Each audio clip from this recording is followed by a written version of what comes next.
Comment obtenir un prêt avec son banquier avec zéro apport? C'est ce qu'on va voir ensemble dans cette nouvelle vidéo. Mais avant cela, je t'invite à te souhaiter la bienvenue dans cette nouvelle vidéo dans laquelle on va parler d'investissement immobilier et de cette technique puissante avec son banquier, de comment pouvoir le permettre de te donner la somme d'argent que tu as besoin pour acheter ton bien immobilier sans que tu lui donnes le moindre centime. Comment tu dois voir ça, comment tu dois travailler avec lui. Alors déjà, j'aimerais te rappeler un truc qui est souvent négligé, oublié par la majorité des gens, par les 97% dont tu ne fais pas partie puisque tu es abonné à la chaîne YouTube. C'est la première idée, c'est que dans les 97%, on se dit que le banquier, finalement, c'est notre patron. Non, non, le banquier, c'est pas ton patron. Le banquier, c'est ton client, c'est ton fournisseur, c'est ton personne qui travaille pour toi et toi, tu es son client. Donc, c'est toi qui es en position de force par rapport à ton banquier. C'est toi qui décides de ce que tu veux faire avec ton banquier, c'est pas lui qui décide pour toi. Donc, c'est important de rappeler ces trucs-là parce que des fois, je vois des gens qui vont voir leur banquier qui est leur partenaire parce qu'un banquier, c'est quelqu'un qui garde l'argent que toi, tu as gagné pour toi.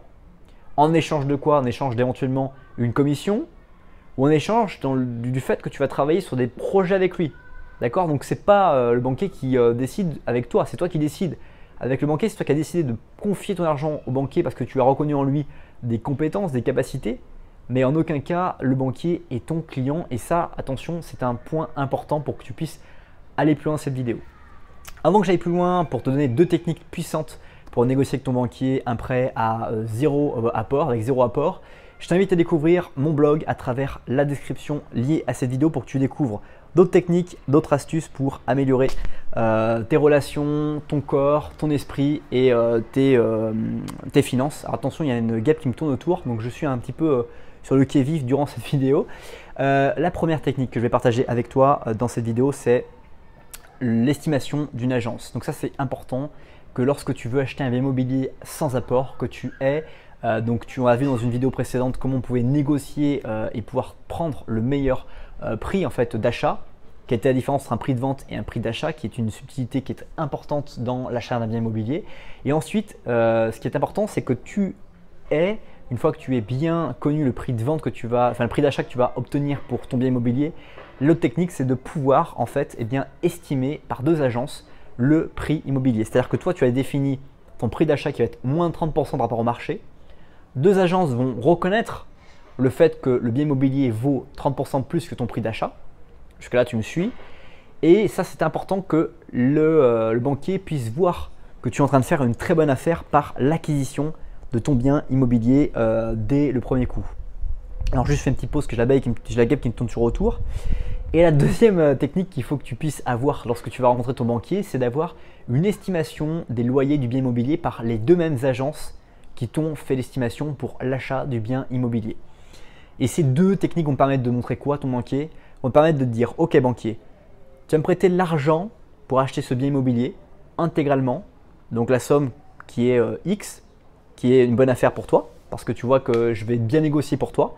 Et de deux, tu vois que ce bien-là, je vais pouvoir le louer à tel montant. Donc en me prêtant l'argent, tu vas me demander peut-être de payer 500 € par mois de prêt.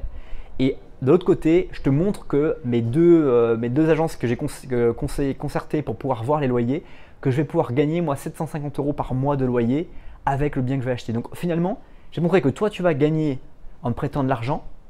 Tu vas gagner en fait de l'argent parce que du coup, moi, je vais capitaliser. Toi, tu vas pouvoir, dans 500 €, tu vas pouvoir gagner les intérêts de ce prêt d'argent que tu me fais. Tu vas pouvoir gagner de l'argent aussi. Et du coup, que moi, je vais pouvoir être rentable. Et donc, derrière, je vais pouvoir à nouveau peut-être recommencer autre chose. Donc, finalement, si tu commences et que tu fais une action avec moi, derrière, tu vas pouvoir continuer peut-être à progresser dans la durée et donc permettre toi de gagner plus d'argent et moi de pouvoir acquérir un patrimoine et donc de gagner également de l'argent. Donc, le simple fait de montrer ça à ton banquier, le simple fait d'être à l'aise avec ton banquier, avec ces deux documents qui sont uniquement fait par des agences de gestion immobilière, tu vas voir Orpi, tu vas voir Foncia. Qu'est-ce que je peux te proposer comme autres agences qui sont très grandes? C'est déjà deux principales, en tout cas sur Lyon. Et du coup, déjà avec ces deux estimations, tu vas pouvoir mettre ton banquier dans les meilleures dispositions. Et si ton banquier n'a pas envie de te suivre, c'est la bonne chose, c'est que tu peux aller voir d'autres banquiers. Et avec ces arguments-là, ils sont automatiquement dans l'idée de te proposer et de te permettre ce prêt immobilier qui va te permettre de pouvoir acheter pour louer ton appartement. Voilà, c'est déjà la fin de cette vidéo. Si tu l'as appréciée, je t'invite à découvrir la vidéo qui se trouve juste là, à t'abonner à la chaîne juste ici ou à découvrir le blog responsableaffaires.fr dans lequel je partage d'autres techniques, d'autres astuces pour améliorer tes relations, ton corps, ton esprit et tes finances personnelles. Merci infiniment pour le temps que tu as passé à regarder cette vidéo. Passe une bonne suite de journée et je te dis à bientôt pour une prochaine vidéo. Bye bye.